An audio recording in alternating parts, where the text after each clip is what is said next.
Hi, I'm Angela Ryder, and I wanted to share a little bit about channeling. And I know there's all sorts of ways people understand or have been introduced to channeling, but I'm talking about the kind of channeling that you do every day to receive your intuition. So everybody's intuitive. Everybody has the wiring already there when you come in, and some of us come in with those channels a little bit more open, a little bit more receptive, and that's just the makeup. But everybody is wired to receive for their own intuition.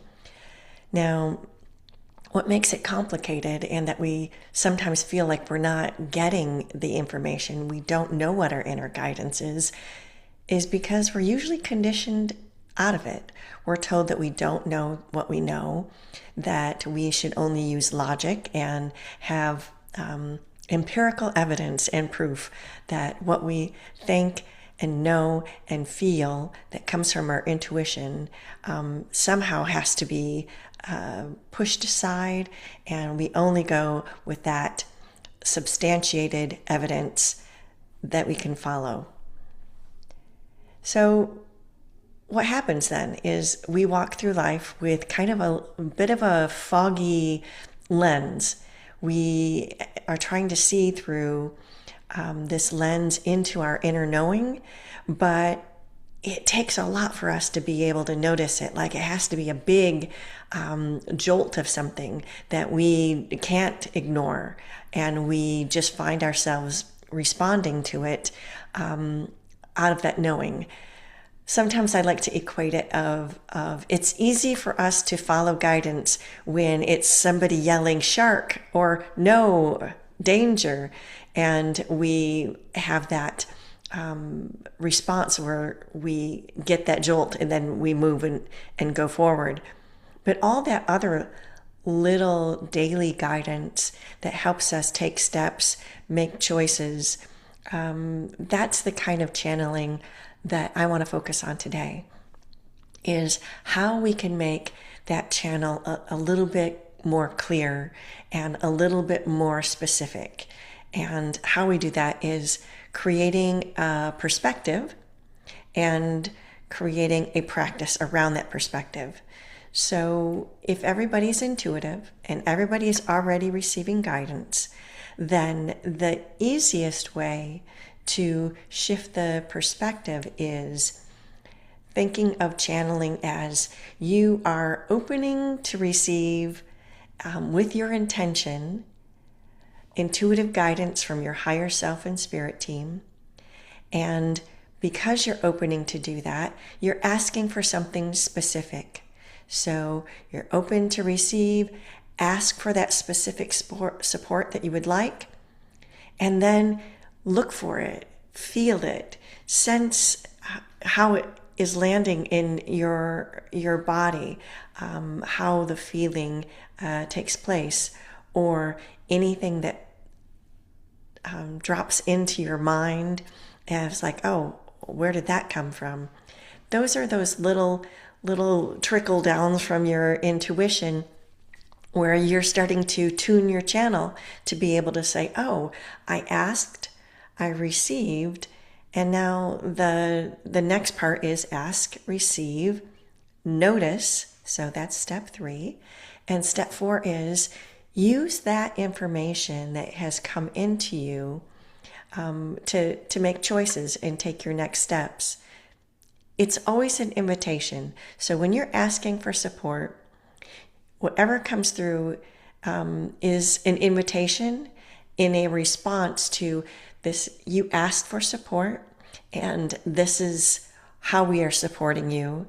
These are the invitations to investigate and explore, and then you get to decide whether or not you want to take them. You can continue asking your team for support, and maybe you're just not ready to take the step, but it doesn't mean that you can't on a daily basis hand on heart and say, okay, today I need support and I would like it for this. And if I could have it really clearly given to me in a sign, symbol, or circumstance or serendipity, then that would be even better. So every time you do that, you are opening up your channel of perception with your intentional request. And then if you think of the channel staying open and receptive to receiving, then it creates this conduit of being able to be connected to your inner guidance in a more fluid way, a more accessible way, and a more proactive way. One of the things, though, is you do have to have the intention that when you call on that information, you are clearly asking your higher self to lead whoever is bringing in the information, whichever guide or being is bringing information to you, that's directed through your higher self.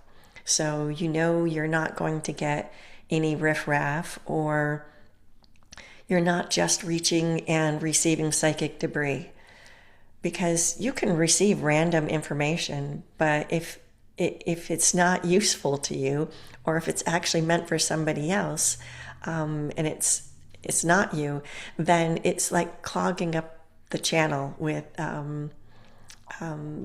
debris, just, psychic debris, energetic debris. So by using your intention to receive through your higher self and your personal channel, you start that discernment process of like, this is for me, and I'm not on tap to receive random information from around me. So the practice of asking your spirit team and your higher self is kind of like opening that channel and asking to receive, and then you leave it as a opening or a reception area within you to notice what comes in. How long does it usually take? Are you paying attention? Are you taking note of any energetic shifts or feelings that you're getting? Are you taking notes of any synchronicities? Because noticing and calling out the things that you see, how you're guided, also strengthens that channel.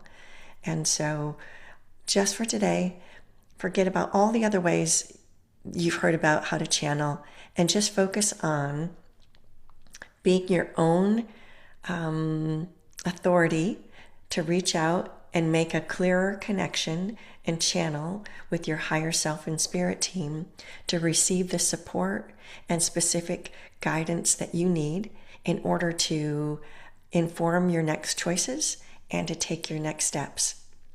It's that easy. We can get fancier in some other episodes about how to channel particular spirit team members or how to channel written guidance for yourself. But today, we're just shifting the perspective of how we can do this in the most accessible daily way to clear your channel, clear the lens from that conditioning that tells you that this isn't real. So we're just clearing the space so that we can receive through our own conduit, our own intuitive guidance. And as I'm finishing up here, I'm just getting a kind of like a little message from my own spirit team saying that in all the words that I said today, everybody has the opportunity, if they would so choose, to receive that intuition attunement. And so that intuition attunement is just a transmission through listening through this episode to align yourself with your higher self, you're in your channel, and how you receive your intuition. I hope it was helpful for you today. Thanks for being here. And again, this is my perspective and my perceptions of how I use my daily intuition channel to inform me.